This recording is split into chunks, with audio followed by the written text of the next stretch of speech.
विकास संवाद की पहल संविधान संवाद कार्यक्रम के तहत प्रस्तुत नागरिक चक्रम की कहानियां।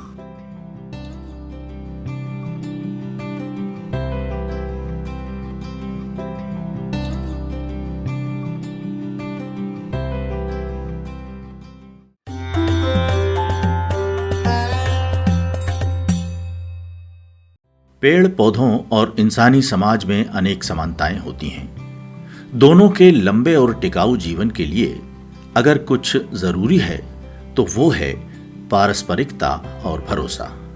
चक्रम को ये बात भला बाग की देखभाल करने वाले मालियों से बेहतर कौन समझा सकता था। सुनिए नागरिक चक्रम की इस कहानी में। बस्ती से थोड़ी ही दूरी पर आम का एक बाग था।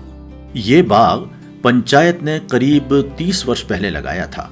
चक्रम और उसके दोस्त समीरा, विनोद, सतीश, ललित, रेहान आदि उस बाग में खेलने के लिए जाया करते थे। एक रात की बात है, बहुत तेज आंधी चली। अगले दिन जब चक्रम और उसके दोस्त बाग के सामने से गुजर रहे थे तो उन्होंने देखा कि आम का एक पेड़ गिरा हुआ है। वे बाग के अंदर चले गए। बाग को संभालने का काम अब्दुल रहमान, फरीदा बी, चमन लाल और मीना ताई करते थे। वे चारों एक साथ बैठे थे। ये चारों बाग के माली ही नहीं थे।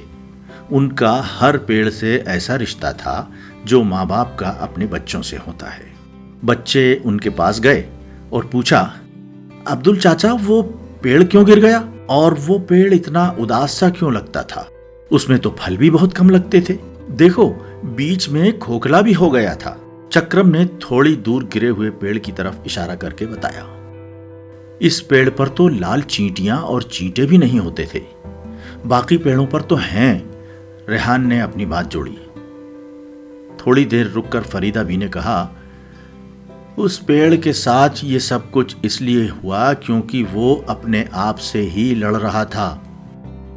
किसी को ये बात समझ नहीं आई। पेड़ खुद से कैसे लड़ सकता है? आम का पेड़ खुद से लड़ रहा था, खुद को हराने और खुद से जीतने की कोशिश कर रहा था, खुद पर शंका कर रहा था। चेतना का मतलब होता है खुद को जानना। अगर आम का पेड़ स्वयं को जान लेता तो उसे बाहर की आंधी गिरा नहीं सकती थी। अगर वो खुद के प्रति सचेत होता तो देख पाता कि उसके पत्ते मुरझा रहे हैं, फल सड़ रहे हैं, जड़ें गल रही हैं, तो वो खुद को बाहर की आंधी से बचा लेता। चक्रम और उसके दोस्तों को कुछ समझ नहीं आ रहा था कि इस बात का मतलब क्या है। फिर अब्दुल चच्चा ने कहा, उस पेड़ की बड़ी डाली छोटी डाली से लड़ रही थी। बड़ी डाल को लगने लगा कि जिस तरह से छोटी डाल बढ़ रही है वो एक दिन उससे ऊंची हो जाएगी, उस पर फल आ जाएंगे तो मेरा सम्मान कम हो जाएगा। सभी इस बात को सुनकर चकित थे। वो कहते जा रहे थे, इतना ही नहीं, जब नई पत्ती आती तो पुरानी पत्ती उससे द्वेष रखती, क्योंकि नई पत्ती का हरापन और कोमलता सबको आकर्षित करती। जब किसी भी पेड़ की उम्र बढ़ती जाती है तो उसकी बक्कल झरती जाती है। वो तने से लड़ाई कर रही है। बक्कल माने? चक्रम ने पूछा। बक्कल माने पेड़ की छाल।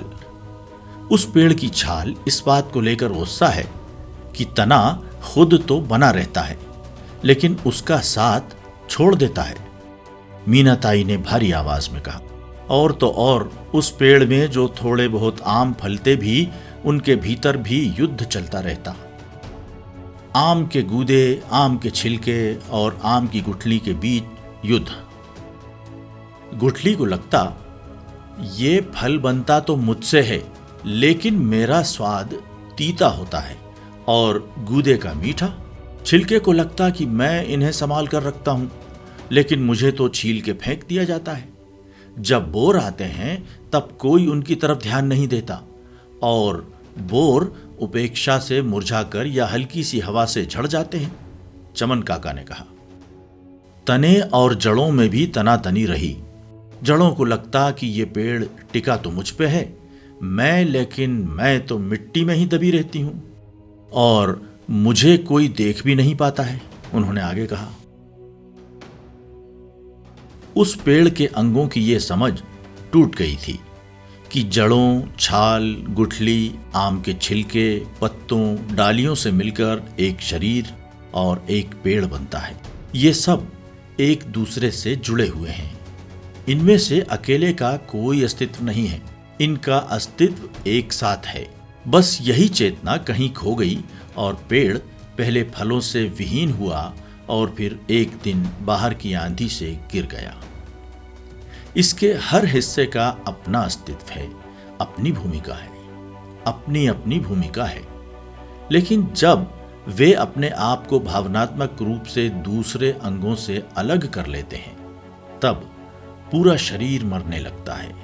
गुठली को यह ज्ञान नहीं हो पाया कि आम के गूदे में भी वही है और जड़ों को यह महसूस नहीं हुआ कि वो तने से अलग नहीं है।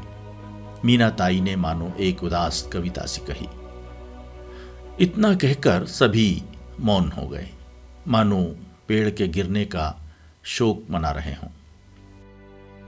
मीना ताई, आपको यह पता कैसे चलता है कि उनमें बिखराव है? खुद को व्यवस्थित करते हुए चक्रम ने पूछा। जड़ तने को खाना पानी देती है।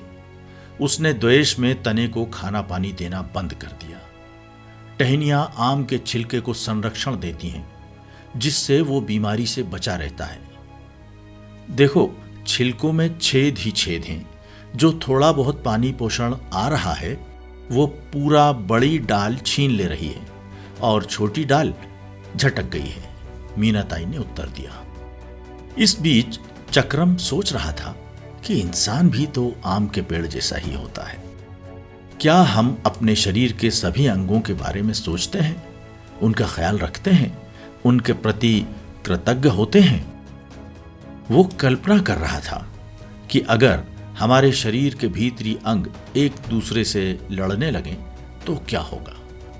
दिल यह अहंकार पाल ले कि मैं पूरे शरीर में खून प्रवाहित करता हूं, इसलिए मैं सबसे महत्वपूर्ण हूं, और यह दंभ पालकर वो मस्तिष्क से मिलने वाले संदेश लेना बंद कर दे तो क्या होगा। अगर मस्तिष्क हाथ या पैर में लगी चोट को महसूस करना बंद कर दे तो उसका क्या अस्तित्व रह जाएगा।